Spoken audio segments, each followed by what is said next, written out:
Dynamite shrimp, Japanese style. So turuan ko kayo, mga katropa dyan, paano bang gagawa ng perfect na dynamite. Actually, ang sarap nito at saka sikat-sikat to kahit saan. So yan muna natin yung shrimp sa starch. Tapos lagyan natin sa dynamite butter.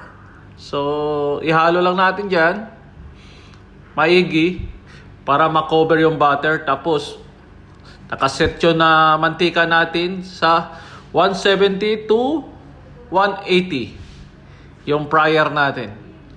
Tapos ihulog natin yan. Dapat para ma-separate siya. Yan, no. Tingnan nyo, ang ganda. Tapos lutuin natin lang to mga 4 to 5 minutes para crispy. So habang hinihintay natin yon, set natin yon martini glass. Kayo bahala kung anong underliner. May red cabbage, white cabbage, meron naman dyan lettuce nilagay. Kahit ano gusto nyo. Na-check lang natin yung yung shrimp. So perfect na siya. Crispy. So nilagay natin sa bowl. Tapos na natin yung dynamite sauce. Actually yung dynamite sauce, ang daming klase dynamite sauce. So depende sa sauce. Diyan tayo kung sino ang masarap yung sauce. Kasi iba-iba kasi yung mga dynamite sauce. Pero ito, super sarap to sauce natin. Kahit saan kayo pupunta, wala kayong makikita itong sauce na to. Updated to, upgraded. Tapos nilagay na natin dyan ng mixed sesame seed, tapos orange tobacco.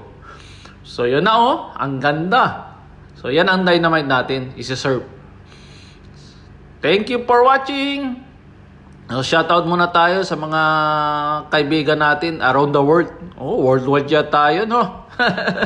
Mga kumpare natin, lahat mga kumpare natin. Shoutout kayo dyan.